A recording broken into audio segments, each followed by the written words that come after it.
Duffy's Tavern, starring Archie himself, Scott Stewart.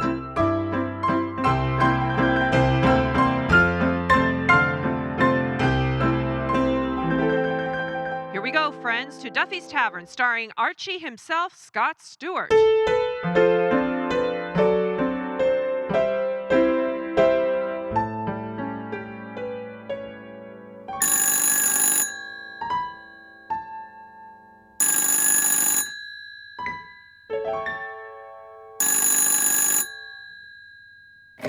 Hello, Duffy's Tavern, where the elite meet to eat. Archie, the manager, speaking. Duffy ain't here. Oh, hello, Duffy.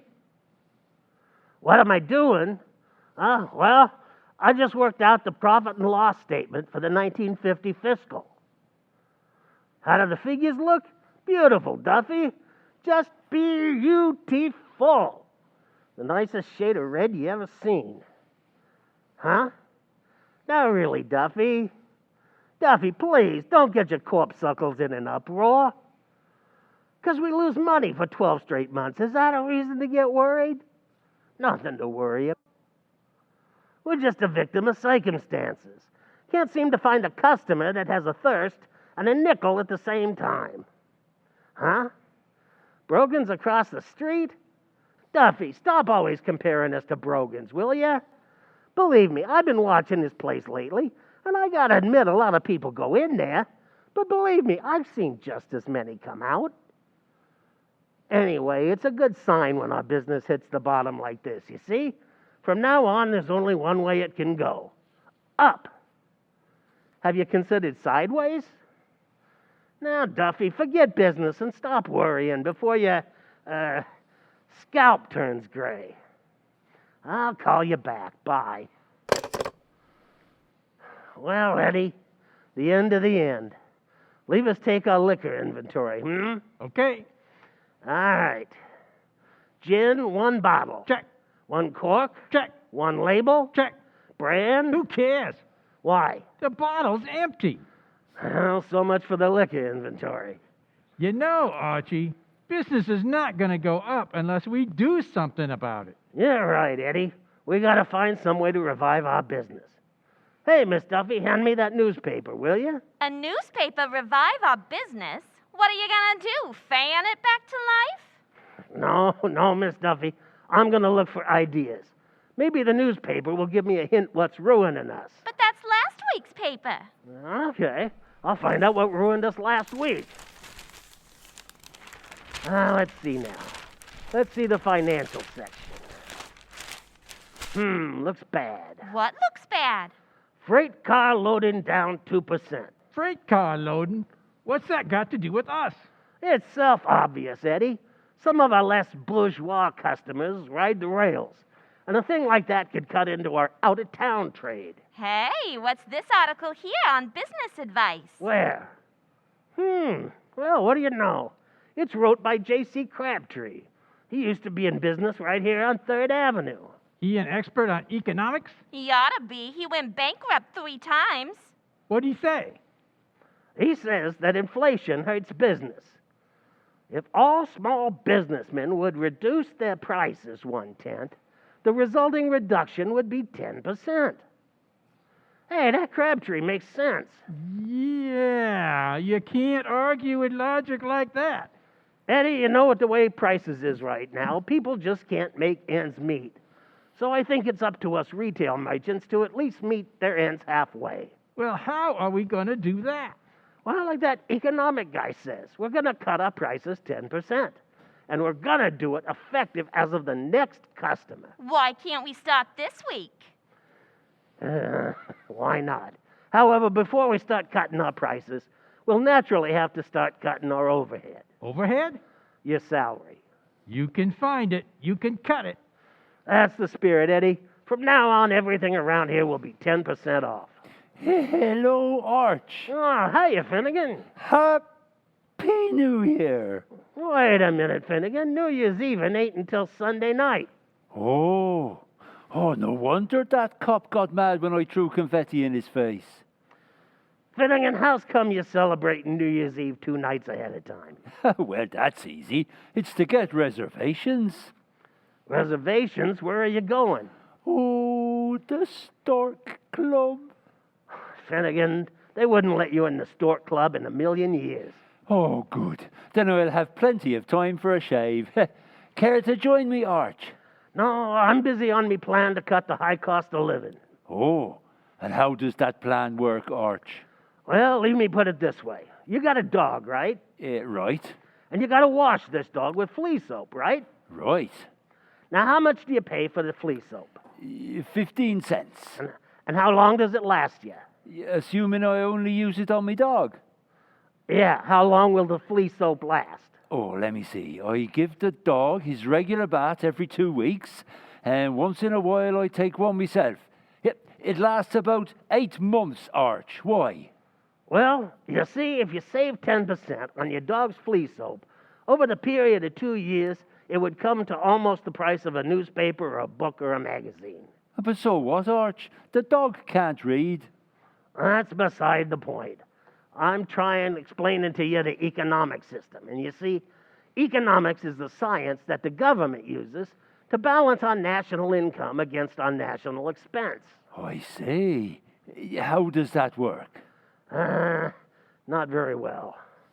But they get around it, you see, by the Treasury Department declaring a fiscal on each 12 months per annum. Except February. You're thinking of judiciary. I stand corrected. Good. Now, normally prices fluctuate, you see, but sometimes big companies get their cartels together and they fix the prices so they can't flux. This is what's known as an international monotony. You mean monopoly. You want to give the lecture? Sorry, Professor. Now take money. Yeah. You see, the basis of economics is money, Oh. which was originated with the early Romans when they first took their public baths. Now, these baths were for the poor people. People with dough couldn't get it. Hence the expression, the filthy rich. Yes, sir, there's nothing like an education, huh, Eddie? Nothing like the one you got. Oh, thank you very much. But to continue, Finnegan, you see, since the days of the Romans, money has always been the medium of exchange. Except today, it ain't a very happy medium. Why is that, Arch? Well, the dollar devaluates less all the time, especially during an era of upward flux. As I say, we're no longer on the gold standard, and we're no longer on the silver standard. If inflation sets in... What'll we be on then? I hesitate to say. Well, now that we've discussed high finance, Finnegan, do you have any questions? Yeah. All right, what's the question? What time is it? What time is it? What's that got to do with finance? Oh, plenty. Me mother pays me a nickel for every hour I stay away from home. Well, your mother sounds like a very logical woman.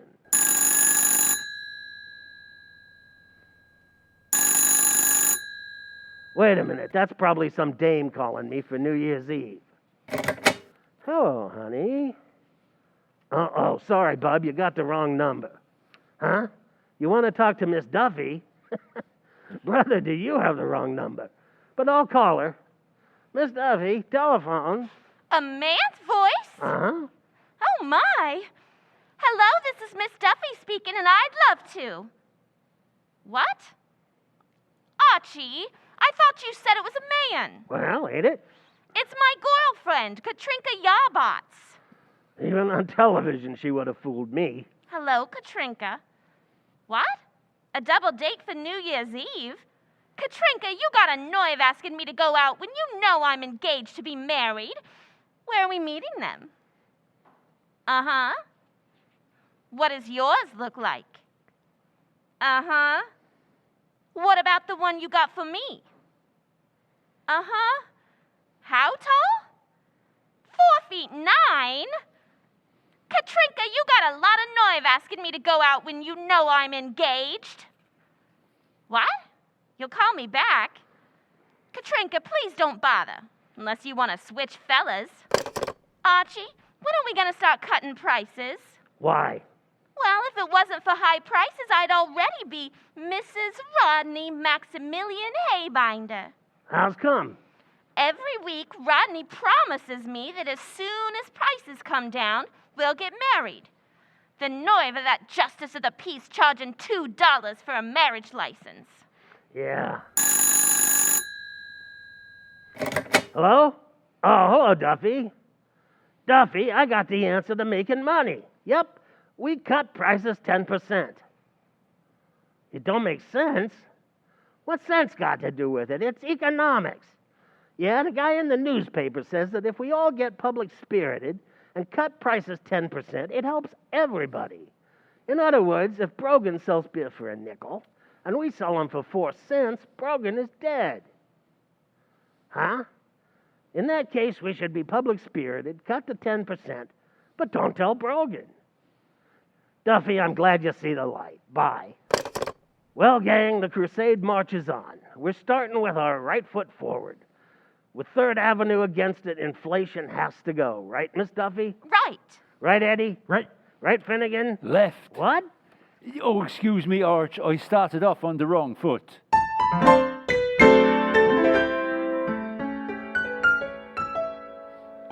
Well, let's see. I called up most of the merchants. Who did I forget? Oh, yeah, Wallamack the butcher.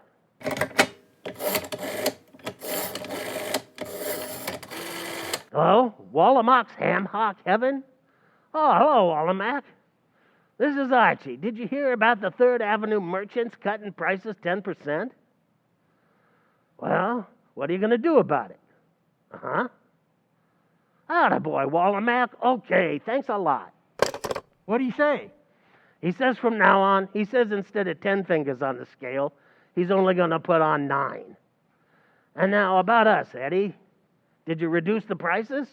Well, I took 10% off the food and the beer, but I got one baffling question. What? How are you going to reduce the price on the free lunch? I got it. We throw 10% of it away. Why don't you be real public-spirited and throw it all away? Well, we might do that too. Yes, sir. This thing is really catching on. Everybody in the neighborhood is cutting 10%. Except that Brogan, of course. Everybody? Yeah, DeLucci the fruit peddler, Nick the barber. He going to take another inch? Yeah, he's going to take another 10%. Oh, you mean shaving lotion is out and plasma is in. Yep, the whole neighborhood is behind this. And the guy I'm really proud of is Cavendish the Undertaker. He started what he calls the new Cavendish 10% layaway plan. What's that? For every 9 customers, he'll throw in 1 free. If he ain't careful, he's going to run his business right into the ground. Hey, Arch, there's another place that can take a cut. Oh, Schmidt's Tattoo Parlor. the tattoo parlor? How can they take a cut? Well, instead of tattoo, they can tat one. Finnegan, for a remark like that, you should go hang your head and let the rest of you dangle. Now, let's see. We got everybody. How about the Bijou Burlesque? Well, they said they'd like to take off another 10%, but they can't figure out where it's going to come from. Well, that means we got everybody except them and Brogan. Archie, don't you think we ought to let Brogan in on this too? What? Let him in? After that ugly rumor he started about our food? Imagine saying that when Callahan, the mounted cop, rides by the tavern and his horse neighs, our hash neighs back. Absurd, ain't it, Eddie? Ridiculous. But I have heard it whinny. But Archie, the newspaper man says this plan won't work unless everybody gets in on it. Maybe we should let Brogan in. Only thing is, who tells him? I can't talk to him direct. Why not? It violates the 3rd Avenue businessman's code. It's like Macy's talking to Gimbels, Hart Schaffner talking to Marx. If I deal directly with Brogan, it might lead to a strain in protocol. Might also lead to a punch in the nose. That's what I was thinking. I think we better do things on a higher level and maybe send an ambassador. An ambassador, huh? Yeah, Eddie. You got anybody in mind? Said he, cautiously backing away. No, we won't need you. We'll send Finnegan. We'll have to dress him up like an ambassador, you know. We'll get him a tuxedo, and a walking stick, and one of them black Got that tuxedo in the back room you bought from Cavendish the Undertaker. Oh, yeah. Get it out, Eddie. Hey, Finnegan, Yeah, Arch? how would you like to be an ambassador? What's that, Arch? An ambassador? Well, generally speaking, that's a guy that says his country has something that it don't, in order to scare another country to give up something that it ain't got, so that both countries can agree to divide something that belongs to somebody else. Arch, a point. What? Why don't they leave the countries alone and just divide up the ambassadors? Finnegan, already you're talking like a diplomat. Nobody can make heads or tails out of what you're saying. Now, let's see. Here's your first official mission. I want you to go over to Brogan's and tell him to cut his prices 10%. How do I go about it, Arch? Well, like an ambassador, you see. Got to use a lot of tact and diplomacy. First, you ask him to cut his prices, see? Then if he says no, you start off by calling him a crook. You see, that puts you in a bargaining position. Then if he argues with you, you tell him he's a lousy Tory, see?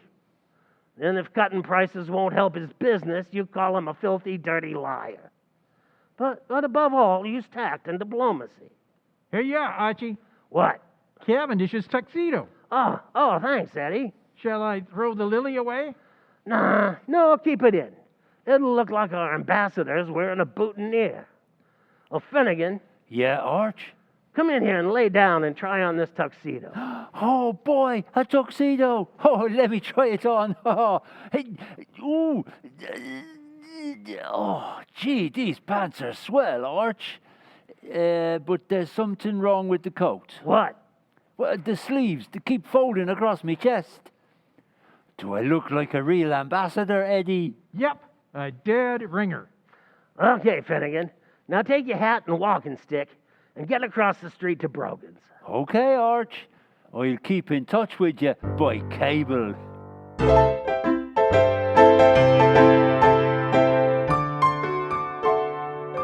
Eddie, I got a problem. What?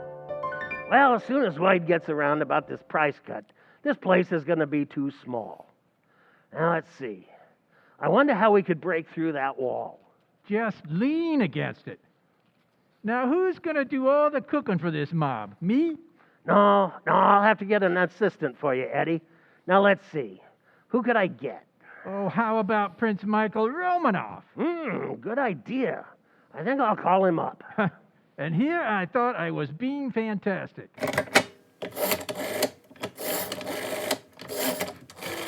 Hello? Hello, Mike? Look, you're an expert on cooking up gustatory delicacies, ain't you? Well, how would you like a part-time job? Money no object. If it is his object, we're dead. Well, this is Archie from Duffy's Tavern, and we need an assistant cook. What types of food do we serve? Things like roast breast or casserole, fresh Columbia River venison, chutney, of course. Under glass. Under glass. Under stained glass. Understand, Eddie. What? What are our canopies made of? Well, the one out front is made out of canvas. Oh, you mean canopies like anchovy paste?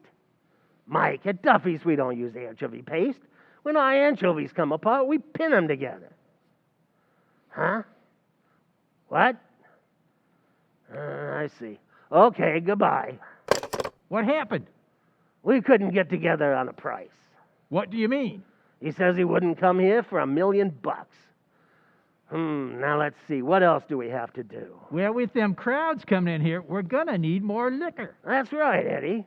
You better pour another gallon of water in the scotch. Oh, Archie, if we water that liquor anymore, we're just gonna be the middleman between the customers and the faucet. Why don't you just serve them the water straight? It'll be a lot stronger. Uh-huh. Archie, I'd like to help take care of the crowds, too. Okay, Miss Duffy, you can be the cigarette girl. I'll get you one of those short little skirts to wear. Good. It'll give me a chance to show off my legs. On second thought, better wear what you got on. Well, at least they can still see my face. On third thought, I think we'll keep the cigarette machine. Excuse me. Hello? Oh, hello, Duffy. How many people in the place? You mean counting me and Eddie? 2. Sorry, Duffy, no customers. The joint's empty, even under the tables. Huh? You gotta report that Brogan's is doing a big business. Well, Duffy, after all, Brogan's got a better location than we got. I know we're opposite each other, but don't forget, he's got the wind with him. Stop worrying. Everything's going to be all right. Bye. I can't understand it, Eddie. We both cut prices 10%, and Brogan's getting all the business. What's he got that we ain't got? Customers. I know that, but why? Well, don't forget, Brogan's place is spick and span. The food is good and fresh, and the kitchen's nice and clean. That's the trouble with business these days, Eddie. Dirty competition. I'm going to check this thing. Hello? Better Business Bureau? Will you tell me why business ain't no better? Oh, that ain't your job? You just investigate complaints? What kind of complaints? Restaurants that put horse meat in their hash, water in their liquor. Who am I? Just a friend. Thank you very much. Hey, Eddie, look across the street at Brogan's. Hey, look at them over there. They're packed in like fish. Oh, yeah. They got so many, they're throwing the little ones out. Oh, wait a minute. Here comes our ambassador. Hey, Arch. Oh, you're back, Finnegan. Tell me, what happened at Brogan's? Oh, boy. Did I sell Brogan's your idea? Did you, huh? Oh, yeah. And did you get him to cut his prices 10%? 10%? Oh, I got him to cut him 20%. 20%? Yeah. The next time I send an idiot someplace to louse things up, I'm gonna go myself.